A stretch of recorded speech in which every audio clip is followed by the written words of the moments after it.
जब किसी का प्रेगनेंसी रिलेटेड प्रॉब्लम होता है हस्बैंड एंड वाइफ का, तब हस्बैंड को एक टेस्ट करना पड़ता है। उस टेस्ट का नेम है सीमेन एनालिसिस टेस्ट, जो कि लेबोरेटरी से किया जाता है। और सीमेन एनालिसिस टेस्ट करने के बाद हर किसी के मन में कॉन्फ्यूजन रह जाता है कि एक्चुअली नॉर्मल प्रेगनेंसी के लिए स्पर्म काउंट कितना होना चाहिए, क्योंकि आजकल जो हमेशा देखा जा रहा है मेल इनफर्टिलिटी का प्रॉब्लम काफ़ी ज़्यादा देखा जा रहा है। तो फ्रेंड्स, आज की इस वीडियो के माध्यम से मैं आप सभी को बताऊंगा एक्चुअली नॉर्मल प्रेगनेंसी के लिए स्पर्म काउंट कितना होना चाहिए। साथों साथ ये भी मैं बताऊंगा स्पर्म का मॉर्फोलॉजी कितना होना चाहिए, स्पर्म का मोटिलिटी भी कितना होना चाहिए, वो भी मैं बताऊंगा। बहुत ही आसान तरीका बताऊंगा जिसकी वजह से आप लोगों को समझने में कोई भी तकलीफ नहीं होगा और आप रिपोर्ट को बहुत ही आसानी से आप पढ़ सकते हैं खुद से घर बैठे। शुरू करने से पहले फ्रेंड्स, आप सभी के पास एक छोटा सा रिक्वेस्ट है। अगर आप चैनल पर पहली बार आए हैं तो चैनल को सब्सक्राइब करके जरूर जाना, पास में बेल आइकन को ऑल प्रेस कर देना और इस वीडियो को साथों साथ लाइक करके भी जरूर जाना। So hello friends, good evening. मेरा नेम है अंजन महांती और आप सभी लोग देख रहे हैं मेडिकल सॉल्वर यूट्यूब चैनल। तो चलिए शुरू कर लेते हैं और इसको डिटेल्स में समझाने के लिए अभी मैं आप लोगों को लेके चलूंगा मोबाइल का स्क्रीन पर। तो फ्रेंड्स, जब आप सीमेन एनालिसिस रिपोर्ट करते हैं उस रिपोर्ट में कुछ स्टेप का फॉर्मेट आता है। आपको यहाँ पर एक एक चीज़ को ध्यान से मैं समझाऊंगा और आपको भी ध्यान से समझना है। इस जगह में दिए गए आप देख सकते हैं हु reference values of human semen. हु की नियम अनुसार यहाँ पर जो रेफरेंस रेंज होता है वो इस जगह में दिया गया है, जो कि एक्चुअल जो कितना स्पर्म काउंट, मोटिलिटी और मॉर्फोलॉजी होना चाहिए वो डिटेल्स में दिया गया है। तो यहाँ आप देख सकते हैं लिखा गया है सीमेन एनालिसिस पैरामीटर। उसके बाद इस जगह में दिया गया है नॉर्मल वैल्यूज। तो यहाँ सबसे नंबर पहले 1 पे आता है स्पर्म काउंट और इस जगह में दिए गए आप देख सकते हैं number of sperm in ejaculate, यानी जब आपका सीमेन इजैकुलेट होता है, सीमेन के अंदर जो स्पर्म मौजूद होता है उस स्पर्म का एक्चुअली काउंट कितना होना चाहिए नॉर्मल प्रेगनेंसी के लिए।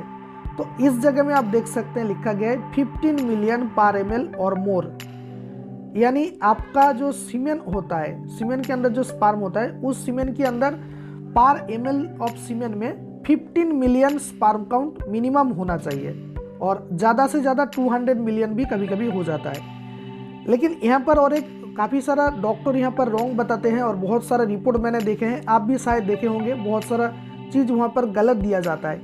कुछ रिपोर्ट में दिया जाता है 20 मिलियन चाहिए, 25 मिलियन, 30 मिलियन, 40 मिलियन, उसके बाद 50 मिलियन भी वहाँ पर रह जाता है नॉर्मल वैल्यू, जो कि बिल्कुल गलत है।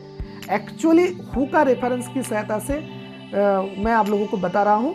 एक्चुअली आपका नॉर्मल प्रेगनेंसी के लिए जो स्पर्म काउंट होना चाहिए वो मिनिमम 15 मिलियन पर ml ऑफ सीमेन होना चाहिए।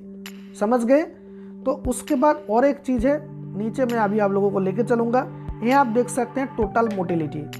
टोटल मोटिलिटी का मतलब है proportion of sperm that can swim, यानी स्पर्म का जो एक्चुअल मोटिलिटी, स्पर्म का मोटिलिटी का मतलब है कि स्पर्म का मूवमेंट, कितना परसेंट स्पर्म स्लोली मूव कर रहा है, कितना परसेंट स्पर्म रैपिडली मूव कर रहा है और कितना परसेंट स्पर्म यहाँ पर डेथ हो चुका है, वो डिटेल्स में दिया गया है। यानी मोटिलिटी का मतलब है स्पर्म का मूवमेंट।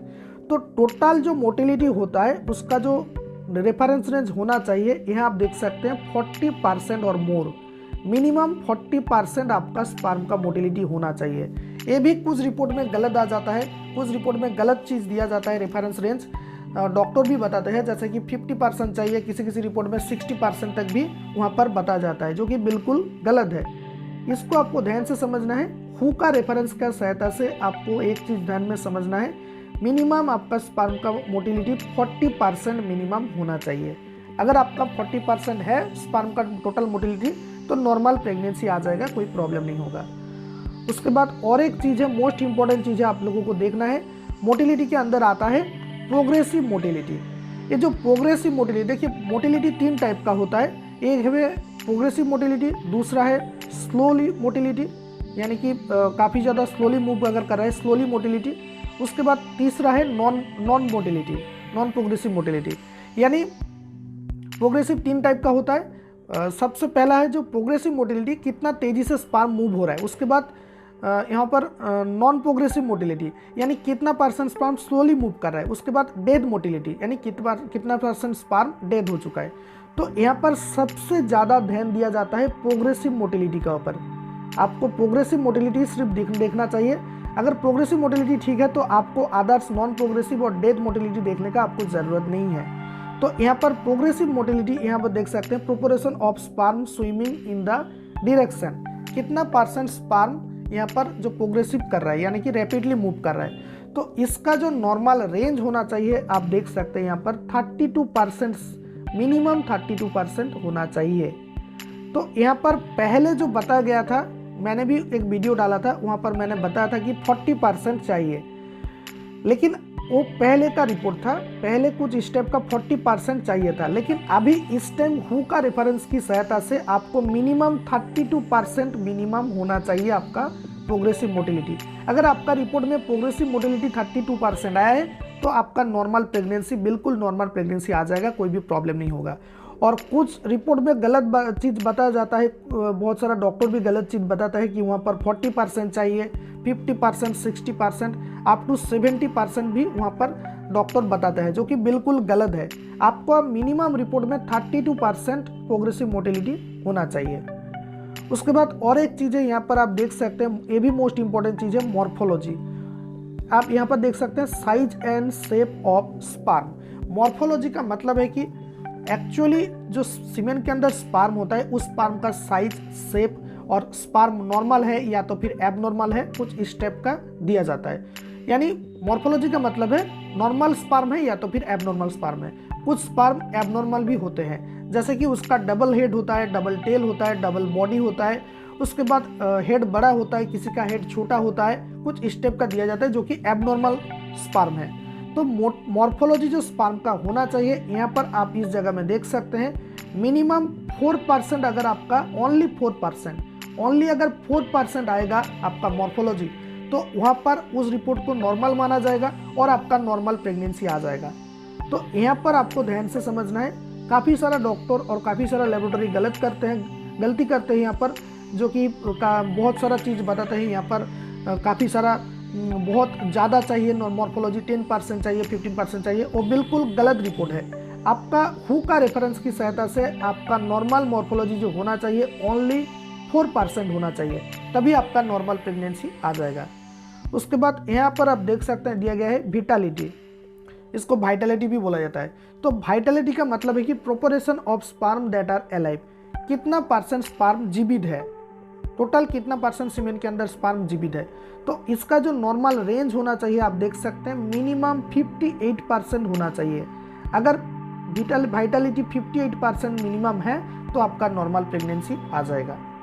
उसके बाद और एक चीज़ है सीमेन वॉल्यूम, यहाँ पर आप देख सकते हैं अमाउंट ऑफ सीमेन प्रोड्यूस्ड, यानी कि एक्चुअली सीमेन का वॉल्यूम कितना ml होना चाहिए। आपका जो स्पर्म होता है उसके अंदर जो सीमेन होता है एक्चुअली उसका वॉल्यूम कितना होना चाहिए। तो वॉल्यूम जो होना चाहिए यहाँ पर देख सकते हैं मिनिमम 1.5 ml होना चाहिए मिनिमम, उसका ऊपर भी ज़्यादा हो जाता है, कभी कभी 5 ml भी हो जाता है, लेकिन मिनिमम 1.5 ml आपका स्पर्म का जो सीमेन का वॉल्यूम आपका 1.5 ml होना चाहिए। तो कुछ रिपोर्ट में भी आप देखोगे तो वहाँ पर भी इस जगह में भी गलती करते हैं। कभी कभी कुछ डॉक्टर या तो फिर लेबोरेटरी का जो रिपोर्ट होता है उस रिपोर्ट में बताया जाता है कि 2 ml चाहिए, 3 ml चाहिए, कुछ स्टेप का बताया जाता है, और कभी कभी बताता है कि 1 ml मिनिमम चाहिए, जो कि बिल्कुल गलत है। हु का रेफरेंस की सहायता से WHO के अनुसार यहाँ पर आपका सीमेन का जो वॉल्यूम का नॉर्मल रेंज होना चाहिए 1.5 ml होना चाहिए। अगर आपका सीमेन का वॉल्यूम 1.5 ml है तो आपका रिपोर्ट भी नॉर्मल है।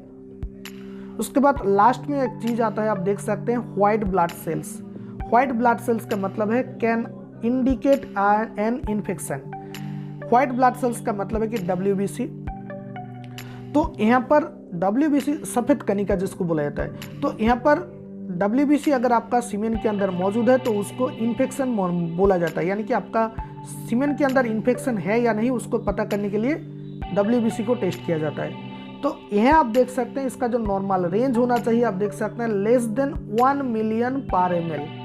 1 मिलियन पर ml का सबसे नीचे होना चाहिए, आप देख सकते हैं बहुत ही कम होना चाहिए, इसका नॉर्मल रेंज है।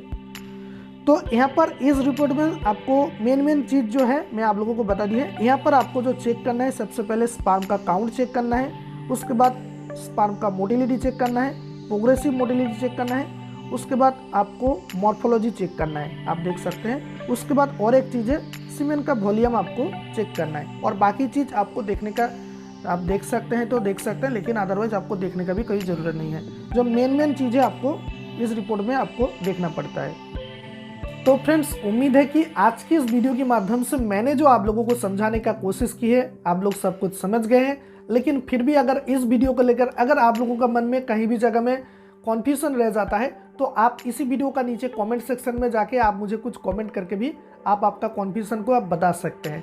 और अगर आप मेरे साथ चैट के द्वारा बात करना चाहते हैं, आपका जो क्वेरीज है आप मुझे पूछना चाहते हैं, रिपोर्ट्स वगैरह आप पढ़ नहीं पा रहे हैं, रिपोर्ट्स अगर आप मुझे भेजना चाहते हैं, तो आप मेरा इंस्टाग्राम आईडी पे रिपोर्ट को सेंड कर सकते हैं। उसके अलावा आप चैट के द्वारा भी कुछ भी क्वेरीज आप ले सकते हैं। इंस्टाग्राम आईडी का डायरेक्ट लिंक आप लोगों को इसी वीडियो का नीचे डिस्क्रिप्शन बॉक्स पर मिल जाएगा।